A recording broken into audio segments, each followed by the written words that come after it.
ஆனால் ஜெய்பால்னா உனக்கு ஃபஸ்ட்டு வணக்கத்தை தெரிவித்துக்கிறோம்.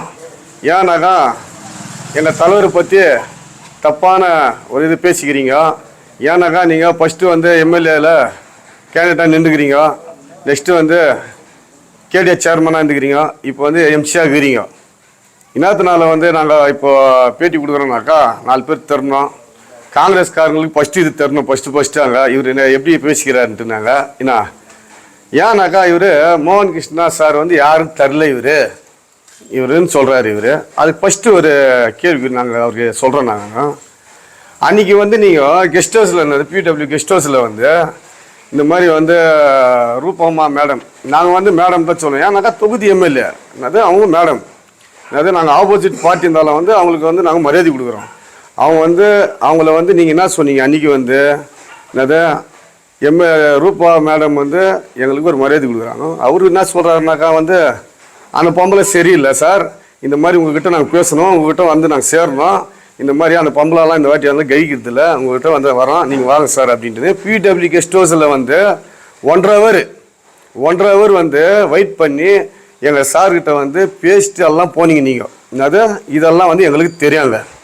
அதே வந்து எலெக்ஷன் டைமில் வந்து நீங்கள் என்னென்ன திட்டினீங்க, நீங்கள் என்னது ஒரு எம்எல்ஏ மேடமை வந்து ஒரு காங்கிரஸில் ஒரு தொகுதி எம்எல்ஏ மேடம் என்னென்ன திட்டினீங்க நீங்கன்னு அது கூட வந்து எல்லாரும் கேஜப் சேனமே பார்த்துப்பாங்க, வீடியோலலாம் பார்த்துப்பாங்க, யூடியூப்லலாம் பார்த்துப்பாங்க. என்னதே நீங்கள் என்ன திட்டினீங்க ஏது திட்டினீங்கன்னு எல்லாருக்கும் தெரியும். நாங்கள் வந்து எம்எல்ஏ வந்து இந்த மாதிரி அப்படின்னா நாங்கள் பேசுகிறதில்ல, நீ வந்து எங்கள் தலைவர் வந்து பேசுறது தப்பு. செகண்ட் என்னான்றீங்க நீங்கள் அங்கே பேனரில் சின்ன பசங்க இந்த மாதிரி பேனரில் இந்த மாதிரி இப்போ எல்லாம் நின்றுக்குறோம். இங்கே ஏன்னா எல்லாம் சின்ன பசங்க தான். என்னது நாளைக்கு இந்த சின்ன பசங்க தான் நாளைக்கு அவர் வந்து ஒரு எம்எல்ஏவாக ஆக்குறது பசங்க. நாளைக்கு கேஜிஎஃப்பில் வந்து ஒரு நல்ல வழி போகணும்னு இந்த மாதிரி தான். ஏன்னாக்கா நீ பேச்சு பேட்டி குத்துக்கிறப்பாரு என்னது இது தான் எங்களை சின்ன பசங்க. நீங்கள் ஏன்னா என்னுடைய இதுக்கு வந்து 33 வருஷம் சர்வீஸ், அரசியல் சர்வீஸ் யார் என்னது நீ பேட்டி குத்தா போது நாங்களும் சின்ன பையன் தான். என்னது இப்போ வந்து ஜனங்களுக்கு தெரியும் யார் நின்றுக்கிறாங்க, யார் சின்ன பசங்க, யார் பேனர் இருக்கிறாங்க அப்படின்னு வந்து எல்லாருக்கும் தெரியும். ஏன்னா நீங்கள் வந்து தப்பான ஒரு பொய்யான வார்த்தை சொல்கிறீங்க. ஏன்னா ஏன் ஒரு சார் வச்சுருக்கீங்கன்னா இந்த குப்பை கொட்டுறத வந்து நீங்கள் வந்து பேசுனீங்க. இது வந்து நடந்து எப்போ அது ஃபஸ்ட்டு வந்து எங்கள் சார் பேசினார், செகண்டு இன்னொரு அரசியல்வாதி பேசினாங்க, மூணாவது வந்து உங்கள் கட்சி எம்எல்ஏ நம்ம தொகுதி எம்எல்ஏவும் பேசுனாங்க. அப்போல்லாம் வந்து உனக்கு அந்த ஸ்பீச் இல்லையா, அப்போல்லாம் பேசுறதுக்கெல்லாம் இல்லையா, அப்போல்லாம் அந்த ஆர்வன்றது வரலையாங்க. இப்போ மட்டும் தான் வந்துச்சா உங்களுக்கு இவர் யார் மோகன் கிருஷ்ணா, இவர் யாருன்னு தெரில அப்படின்னு இது மாதிரி தெரிலன்றீங்களாங்க. என்ன அதே அந்த மாதார் கோயில்கிட்ட அதே சத்தியம் பண்ணுங்க. அதே நான் இவர்கிட்ட நான் பேசலை, இவர் யாரு தெரில, மேடமை நான் திட்டல அப்படின்னு நீங்கள் ஒரு சத்தியம் பண்ணுங்க. அதே சத்தியம் பண்ணுங்க. அதுக்கு கேள்விக்குறி வந்து எங்கள் தலைவர் கொடுக்குவார். அதே நீங்கள் சத்தியம் பண்ணுங்க, நான் இந்த மாதிரி பேசலை, அதே எங்கள் எம்எல்ஏ காங்கிரஸ் எம்எல்ஏ பற்றி நாங்கள் எதுவும் பேசலை, இந்த மாதிரி உங்ககிட்ட நான் வரல, வரேன் நான் சொல்ல அப்படின்ட்டு வந்து நீங்கள் பேசுங்க. ஒரு சத்தியம் பண்ணிட்டு நீங்கள் பேட்டி கொடுங்க. அதுக்கு வந்து இன்னாகுதை வந்து எங்கள் தலைவர் பேசுவார். இதெல்லாம் வானாங்க. இன்னாகுதை வந்து நீ கேஜிஎஃப்பில் இந்த மாதிரி பேசுகிறப்ப வந்து 35 வார்டு கவுன்சிலர் இருக்கிறாங்க பாரு, உன் ஏரியாவில் வந்து பேட்டி கொடுத்துக்கிற என்னான்னு ஒரே ஒரு வேலை கூட நடக்கலை. முனிசிபாலிட்டிலேருந்து எங்கள் ஏரியாவுக்கு ஒரே ஒரு வேலை கூட நடக்கலைன்னு அந்த வேலை பாருங்கள் ஃபஸ்ட்டு. நெக்ஸ்ட்டு நான் வந்து அந்த இடத்துல வந்து ஒரு கவுன்சிலர் ஆகணும், 4 பேருக்கு நல்லது பண்ணணும், அந்த மாதிரி எண்ணெய் வச்சு பேசுவோம். ஃபஸ்ட்டு உங்கள் ஏரியாக்காக ஃபஸ்ட்டு பாருங்க. இத்து விட்டு வந்து இவர் சார் யாருன்னு தெரில, நோட்டு குத்துறாரு அது குத்துறாருன்னு. டாக்டர் பாபா சாஹேப் அம்பேத்கர் சொல்லிக்கிறது என்னன்னாக்கா, நீ இப்போ 10 ரூபா சம்பாதிக்கிறனாக்கா 5 ரூபா வந்து ஸ்கூல் பசங்களுக்கு நோட் புக்ஸ் வாங்கி கொடுக்கணும், இந்த மாதிரி ஏழைங்களுக்கு இந்த மாதிரி ஹெல்ப் பண்ணதான். அதுதான் வந்து எங்கள் சார் வந்து அந்த இதில் தான் வந்து 10 ரூபா சம்பாதிச்சா கூட ஏழைப்பட்டவங்களுக்கும் இருக்கப்பட்டவங்களுக்கும் ஜென்ரலாக வந்து நோட் புக்ஸ் வாங்கி கொடுத்துக்கிறாரு. வந்து ஒரு நோட்டு புக் வாங்கி கொடுத்துறாங்க, போட்டுறாங்க, பேனரில் போட்டுறான்னு சொல்லிக்கிறீங்க. ஏன்னா அதே இன்னும் கேட்குறோம் நாங்கள், அதுவும் உங்கள் வார்டில் இருக்கிறவங்களுக்கு வந்து ஒரு ஏழை பசங்க இருந்தால் ஒரு நோட் புக் நீ வாங்கி கொடுத்துப்பீங்களா சொல்லுங்கள் சார். நாங்கள்லாம் வந்து என்ன இருந்தாலும் மரியாதை தான் சார் தான் இந்த மாதிரி தான். நாங்கள்லாம் வந்து நீங்கள்லாம் பேசுகிறனாலாம் நாங்கள் பேச மாட்டோம். ஏன்னா நாங்கள் சின்ன பசங்க. நாங்கள் இன்னும் கற்றுக்க வேண்டியிருக்குது நிறையா. அந்த மாதிரி இருக்கிறப்போ ஃபஸ்ட்டு உங்களுக்கு என்ன அது மாதிரி பேசுங்க சார். அதே எம்எல்ஏ எலெக்ஷன் வரப்போ எவ்வளோ பேசுனீங்க. இப்போ அதெல்லாம் வந்து நாங்களும் போடுறோம். நீங்கள் என்னென்ன பேசுனீங்கன்ட்டு அதெல்லாம் போடுறோம் நாங்களாங்க. ஏன்னா காங்கிரஸ்ல இருந்து நீ வந்து இவ்வளோலாம் பேசுகிறனாக்காங்க காங்கிரஸுக்கே துரோகம் பண்ணிட்டு நீங்கள் வந்து இந்த மாதிரி பேசுகிறீங்க. இன்றைக்கி வந்து எங்கள் மேடம் தான்றீங்க. அப்போ அன்றைக்கி தெரியல மேடமு, அன்றைக்கி அதே வந்து கேசி முனியாப்பா இந்தாப்போ வந்து நஜீர் அஹமத் சாரெல்லாம் இந்தாப்போ வந்து இது கேடிஎஸ் சேர்மனாக ஒன்று பண்ணாங்களே, காங்கிரஸ் தானே பண்ணாங்க. பிஜேபி பஞ்சா ஒன்று, ஜேடிஎஸ் பஞ்சா இல்லை இண்டிபெண்ட் பண்ணாங்களா? அதே கேசி முனியாப்பா சாரும் அதே நஜீர் அஹமத் சாரும் தானே உன்னை வந்து அது கேடிஎஸ் சேர்மனாக பண்ணாங்க. இன்னைக்கு கேசி முனியாப்பா அவங்க சார் அவங்க பொண்ணு தானே இது எம்எல்ஏ, தொகுதி எம்எல்ஏ. அப்போ அவங்கள திட்டிடலாம். ஏன்னா நீ ஒரு பிரசிடெண்ட்டாக இந்த தானே கேடிஎஸ் சேர்மனாக இந்த தானாங்க. அப்போ அந்த நன்றி விசுவாசங்களும் உங்ககிட்ட இல்லையாங்க? என்னது சார் இது மாதிரியெல்லாம் பேசுறது? என்னது நான் என்னன்றனாக்கா இன்னொரு டைம் எல்லாம் வந்து இந்த மாதிரியெல்லாம் பேசுறது வேணாம் சார். நீங்கள் வந்து என்னென்ன பேசிக்கிறீங்க அந்த தலைவர்கிட்ட அந்த பிடபிள்யூ கெஸ்ட் ஹவுஸ்லாம் தெரியாங்க. இப்போ கூட நாங்கள் அது தான் சொல்கிறோம். நாங்கள் அங்கே இதே மாதா கோயிலில் நின்று பேசினுக்கிறோம். அதே மாதா கோயிலில் வந்து நீ சத்தியம் பண்ணாங்க. அதே நீ பேசுனது உக்காந்து பேசுனதெல்லாம் வந்து நீ சத்தியம் பண்ண, நான் பேசலை அப்படின்னு சத்தியம் பண்ணு. இன்றைக்கி இவர் யார் தெரில நோட் புக் கொடுக்குறாரு. ஏன்னா பேனரில் சின்ன சின்ன பசங்க இது பண்ணி ஏன்னா இது பண்ணுறாருன்னா 7 வருஷம் சார் இவர் சர்வீஸு. 7 வருஷம் அரசியலெல்லாம் கிடையாது. இவர் 7 வருஷம் இவர் சோசியல் சர்வீஸ் பண்ணுகிறது. கேஜிஎஃப்ல வந்து சரித்திரம் இது. அவர் பண்ணுறது வந்து சரித்திரம் இது. அதே எந்த எம்எல்ஏவும் சரி எந்த எக்ஸ்எம்எல்ஏ சரி பண்ணல. அதே அந்த மாதிரி இருக்கிறப்போ வந்து இவர் வந்து அதான் சொன்ன ஸ்டார்டிங்கு அம்பேத்கர் சொல்லிக்கிறது வந்து நீ 10 ரூபா சமாளிச்சா கூட 5 ரூபா வந்து செலவு பண்ணணும் ஸ்கூலுங்களுக்கு. ஏன்னாக்கா அன்றைக்கி அவர் கற்றுக் கொடுத்த படிப்பு தான் இன்றைக்கி எல்லாருக்கும் இருக்குது. நீ பேசுகிற பாரு அந்த படிப்பு கூட வந்து டாக்டர் பாபா சாஹேப் அம்பேத்கர் கற்றுக் கொடுத்த படிப்பு தான் இதெல்லாங்க. அந்த மாதிரி இருக்கிறப்போ வந்து இன்னொரு டைம் எல்லாம் அந்த மாதிரி பேசா சார். ஏன்னா 7 வருஷம் இவர் சர்வீஸ் பண்ணி வந்துக்கிறது. அதான் சொல்கிறேன்னா எந்த எம்எல்ஏவும் சரி எக்ஸ்எம்எல்ஏவும் சரி யாரும் பண்ணாத வேலை இவர் பண்ணுகிறாரு. இதெல்லாம் உங்களுக்கு வந்து போராமல் ஆகுது. ஏன்னா நாளைக்கு வந்து இவர் எம்எல்ஏ ஆகிடுவார் இந்த மாதிரி அப்படின்னு உங்களுக்கு ஒரு போராமல் ஆகுது. இப்போ சொல்கிறேன் பாரு, நெக்ஸ்ட்டு முனிசிபாலிட்டி வந்து மோகன் கிருஷ்ணா சார் தான். நெக்ஸ்ட்டு எம்எல்ஏ வந்து அவர் தான் கேஜிஎஃப்ல. ஏன்னா இது மாற்றமே கிடையாது. என்ன இதை வந்து நீங்கள் வந்து எல்லாம் மீதி போட்டு எத்தனா கூட இது பண்ணுறாங்க. அதை பற்றி கவலை இல்லை. ஜனங்க கேஜிஎஃப்க்கு ஜனங்க ஏற்றுக்குனாங்க. அவங்க யார் என்ன நெக்ஸ்ட்டு யார் முடிவு பண்ணணும் என்ன அவங்களுக்கு தெரியாங்க. என்ன நீங்கள் என்ன தான் பண்ணாலும் வந்து வேலைக்கு ஆகாது.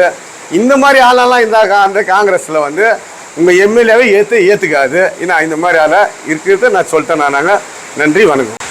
பெரும் மதிப்பிற்கும் மரியாதைக்கும் உரிய தங்கையில் வாழும் பெரியோர்களே, அருமை தாய்மார்களே, வியாபார நண்பர்களே, வாகன ஓட்டம் அனைத்து நண்பர்களே மற்றும் அனைத்து கோலார் தங்கவயலை சார்ந்த சமூக பணியில் ஈடுபட்டு இருக்கும் சமூக சேவகர்களே, உங்கள் யாவருக்கும் எங்களுடைய அருமை சகோதரர் எங்களுடைய தலைவருமாக இருக்கிற வி மோகன் கிருஷ்ணா அவருடைய சார்பாகவும் அவருடைய ஃபவுண்டேஷனில் அங்கத்தினர்களாக இருக்கும் எங்களுடைய சார்பாகவும் பணிவான வணக்கத்தை தெரியப்படுத்தி கொண்டு 2 நாளைக்கு முன்னாடி ஒரு வீடியோவை பார்த்தோம். தங்கவயலிலுடைய இன்றைக்கு அரசியல் சூழ்நிலைகள் எப்படி இருக்கிறது என்று தங்கவயல் அனைவருக்குமே தெரியும். அதை பேச நாங்கள் விருப்பப்படவில்லை. தங்கவயலை சார்ந்த அருமை தலைவர் அண்ணன், காங்கிரஸ் கட்சியை சார்ந்த மூத்த அரசியல் தலைவரும் தற்போதைய நகரமன்ற உறுப்பினருமாக இருக்கிற அருமை அண்ணன் ஜெய்பால் அவர்கள் சில கருத்துக்களை முன்வைத்து மீடியாவுக்கு பேட்டி கொடுத்திருந்தார். அந்த பேட்டியிலே அருமை சகோதரர் எங்களுடைய தலைவர் அண்ணன் வி மோகன் கிருஷ்ணா அவர்களை குறித்து சில காரியங்களை பேனர் அரசியல் செய்து கொண்டிருக்கிறார், சில்லற பசங்களை வைத்து கொண்டு அரசியல் செய்து கொண்டிருக்கிறார் சொல்லி சில கருத்துக்களை முன்வைத்திருந்தார். தலைவர் அவர்களுக்கு அவர் ஒரு மூத்த அரசியல் தலைவர், தங்கவயலில் பல தலைவர்களை பார்த்தவர். அவர்களுக்கு நாங்கள் சொல்லிக்கொள்ள வேண்டியது ஒன்றுமே இல்லை. காரணம் என்னன்னாக்கா, மோகன் கிருஷ்ணா அவர்கள் கடந்த 7 வருடமாக தங்கவயலிலே சமூக பணி செய்து கொண்டிருக்கிறார். அது அருமை அண்ணன் ஜெய்பால் அவர்களுக்குமே தெரியும். சிறு பிள்ளைகளுக்கு நோட்டு புத்தகம் கொடுத்து கொண்டு இருக்கிறார், அதை விளம்பரப்படுத்தி கொண்டிருக்கிறார் என்று சொல்கிறார். நோட்டு புத்தகம் கொடுப்பது ஏதோ இந்த வருடம் மாத்திரம் இல்லை, கடந்த 4 வருடமாக கொடுத்து கொண்டு இது 5வது வருடம் வெற்றிகரமாக அதை செயல்படுத்தி இருக்கிறோம். நோட்டு புத்தகங்களை கொடுத்து கீழ்த்தரமான அரசியலை செய்யக்கூடிய தலைவர் மோகன் கிருஷ்ணா அவர்கள் இல்லை. இது முதலாவது என்னுடைய கருத்து. காரணம்னாக்கா, டாக்டர் பிஆர் அம்பேத்கர் அவர்கள் தன்னுடைய உழைப்பிலே 25% கல்விக்காக செயல்படுத்த வேண்டும் என்று சொன்ன அந்த நோக்கத்தை மற்றவர்கள் எப்படி கடைபிடிக்கிறார்களோ தெரியாது. அருமை சகோதரர் அண்ணன் வி மோகன் கிருஷ்ணா அவர்கள் அந்த அவருடைய சொந்த உழைப்பில் பணத்தில், அது ஜெயபால் அண்ணே சொல்லிக்கிறாரு, மோகன் கிருஷ்ணா வந்து சொந்த சம்பாதனத்தில் நோட்டு புக்கு கொடுத்துக்கிறாருன்னு சொல்லிட்டு. இது வரவேற்கத்தக்கக்கூடிய விஷயம். மோகன் கிருஷ்ணா எந்த அரசியல் ஒரு பதவியில் கிடையாது, ஒரு கவுன்சிலர் கிடையாது, ஒரு நகரமன்ற தலைவர் கிடையாது. சொந்த ஒரு உழைப்பில் இந்த 5 வருஷமாக இந்த சமூக பணியை அவருடைய சொந்த நிதியிலேருந்து எடுத்து மாணவர்களுக்கு வில்லேஜ் ஆகட்டும் சிட்டி ஆகட்டும் ரெண்டுத்துக்குமே சேர்ந்து கிட்டத்தட்ட 1 லட்சத்துக்கு அதிகமான நோட்டு புத்தகங்களை வந்து நாங்கள் செய்து கொண்டு வருகிறோம். அதை வச்சு அரசியல் பண்ண வேண்டிய அவசியம் இல்லை. அப்புறமேட்டு தலைவர் அவர்கள் ஒரு வார்த்தை சொல்லியிருக்கிறாரு, சில்லற பசங்க வந்து கோயிலுக்கு டொனேஷன் கேட்டாக்கா டொனேஷனை கொடுத்துட்டு பேனர் போட்டு இருக்கிறாருன்ட்டு. இன்றைக்கு சில்லற பசங்க நாளைக்கு அவங்க தான் தங்கவேலுடைய ஓட்டர்ஸு, அவங்க தான் இந்த தங்கவேலுடைய எதிர்காலமே. அதனால் தலைவர் அவர்கள் என்ன காரணத்துக்காக இந்த வார்த்தையை யூஸ் பண்ணாருன்ட்டு தெரில. அது போக வந்து ஒரு வார்த்தையை தலைவருக்கு நான் நினைவுபடுத்த விருப்பப்படுறேன். 2012ஆம் ஆண்டு தற்போதைய சட்டமன்ற உறுப்பினராக இருக்கக்கூடிய அருமை சகோதரி ரூபகலா சசிதரன் அவர்களை தங்கவேலுக்கு அறிமுகம் படுத்தினது இந்த ஆனந்த்குமார் தான். காரணம் என்னன்னாக்கா, அப்போ உரியடி உற்சவம் நடந்துன்னு இருக்கிறப்போ தலைவர் ஜெயபால் அவர்களை போய் நாங்கள் பார்க்குறப்போ ரூபகலாவை வந்து கோலார் தங்கவேலுக்கு அறிமுகப்படுத்துகிறப்பா பண்றியான்னு கேட்குறப்போ சரின்னு சொல்லி அப்பொழுது சட்டமன்ற உறுப்பினராக இப்பொழுது எக்ஸ்எம்எல்ஏ இருக்கிற ஒய் சம்பிங் அண்ணன் அவர்கள் சட்டமன்ற உறுப்பினர், மறைந்த பெரியவர் அருமை தலைவர் மக்கள் தலைவர் மு பக்தவச்சலம் ஐயா அவர்கள் நகரமன்ற தலைவர், முன்னாள் சட்டமன்ற உறுப்பினர் அருமை தலைவர் தளபதி எஸ் ராஜன் அவர்கள் எக்ஸ்எம்எல்ஏ, இந்த மாதிரி அரசியல் ஜாம்பவான்கள் மத்தியில் தங்கவேலுக்கு அந்த அம்மையாரை கொண்டு வந்து அறிமுகப்படுத்தினது இந்த ஆனந்த்குமார். இது தலைவர் அவர்களுக்கே தெரியும். அவருடைய அருமை சகோதரர் அண்ணன் சண்முகம் அவர்களுக்கு தெரியும். 4th பிளாக்கை சார்ந்த தமிழ் சங்க உறுப்பினர்கள் கருணாகரனும் திருமுருகன் அவர்களுக்கும் தெரியும். ரூபகலா சசிதரன் அவர்களை தங்கவேலுக்கு கொண்டு வந்து அறிமுகப்படுத்தினது ஆனந்த்குமார் என்று தான் சொல்லிட்டு, அப்படியாப்பட்ட ஒரு அறிமுகப்படுத்தி இன்றைக்கு அவர்கள் சட்டமன்ற உறுப்பினராக இருக்கிறார்கள். மோகன் கிருஷ்ணா அவர்களும் தங்கவேலியிலே பிறந்தவர், தங்கவேலை சார்ந்தவர். தங்கவேலிக்காகவே தன் சொந்த பணத்தை செலவு செய்து தங்கவேலுடைய மாற்றம் கொண்டு வர வேண்டும் என்ற ஒரு காரணத்துக்காக இன்றைக்கு சேவை செய்து கொண்டு இருக்கிறார். அதுக்கப்புறம் தலைவர் சொன்னார், குப்பை கொட்டுறதுக்கு மோகன் கிருஷ்ணா இது பண்ணுறாருன்னு சொல்லிட்டு. ஃபஸ்ட்டு குப்பையை கொட்டுறதுக்கு அங்கே ஆர்டர் வந்து டிசி கிட்டேருந்து தாசில்தார்கிட்ட வர்றப்போ காணொலி தாசில்தார்கிட்ட வந்தோன்னே அந்த தாசில்தார் மேடமே சொல்லியிருந்தாங்க, இந்த மாதிரி எங்ககிட்ட சர்வோ ரிப்போர்ட் வந்துருக்குது, இந்த இடம் வந்து நான் 300 ஏக்கர் நிலம் வேணும், அதை இது பண்ண சர்வோ பண்ணுங்க, ஆர்டர் கொடுங்கன்னு சொல்லிவிட்டு தாசில்தார்கிட்ட வந்துக்குது. டிசி ஆர்டர் பண்ணியிருக்கிறாருன்னு சொல்லிவிட்டு தாசில்தாரே பேட்டி கொடுத்துருந்தாங்க. தலைவர் மோகன் கிருஷ்ணா அவர்கள் என்ன கேட்டாருனாக்கா, தாசில்தாருக்கு டிசிக்கு ஆர்டர் காப்பி வந்திருக்குது, எம்எல்ஏக்கு தெரியலையா, எம்எல்ஏ ஏன் இதை குறித்து வந்து இன்னும் வாய் திறக்காது இருக்கிறாங்கன்னு சொல்லிட்டு தான் மோகன் கிருஷ்ணா வந்து கேட்டாரே கண்டி, எம்எல்ஏ இழிவுபடுத்தியோ கேவலப்படுத்தியோ ஒரு வார்த்தை பேசலையே. காரணம் என்னன்னாக்கா, இன்றைக்கி ப்ரோசஸிங் ஆகிட்ட பிறகு வரக்கூடிய பிரச்சனையை, முன்னாடி வரக்கூடிய பிரச்சனையை பின்னாடி வர்றதை முன்னாடியே வந்து குரல் கொடுக்கணும்னு சொல்லிட்டு பிரஜாவாணி கன்னட பேப்பரில் வந்து இருந்துச்சு, இன்றைக்கி தினத்தந்தியில் வந்துருந்துச்சு, தினகரனில் வந்துருந்துச்சு, இன்றைக்கி இந்து பேப்பரில் வந்துருந்துச்சு. அதெல்லாம் பார்த்துட்ட பிறகு மோகன் கிருஷ்ணா அவர்கள் இந்த பிரச்சனையை வந்து மீடியாவுக்கு சொன்ன பிறகு தான் மற்ற அரசியல் தலைவர்கள் குறித்து அதை குறித்து வாய் திறந்தாங்கோ. எம்எல்ஏ ஏன் வாயை இன்னும் திறக்காது இருக்கிறாங்கோ, அதனால தான் நாங்கள் கேட்டுருக்கோம்னு சொல்கிறப்போ அதுக்கப்புறம் எம்எல்ஏ மேடமே வந்து என்ன சொன்னாங்கோ, எந்த காரணத்துக்கு கொண்டோம் குப்பையை வந்து நாங்கள் கொட்டுறதுக்கு வந்து இது பண்ண மாட்டாங்கோ, இந்த லேண்டு வந்து பியூர்லி பிஜேஎம்எல் ஆண்டவரில் இருக்குது, பிஜேஎம்எல் கிட்டேருந்து எங்களுக்கு வந்து ஆர்டர் காப்பி வரணும்னு சொல்லிட்டு பேட்டி கொடுத்துருந்தாங்க.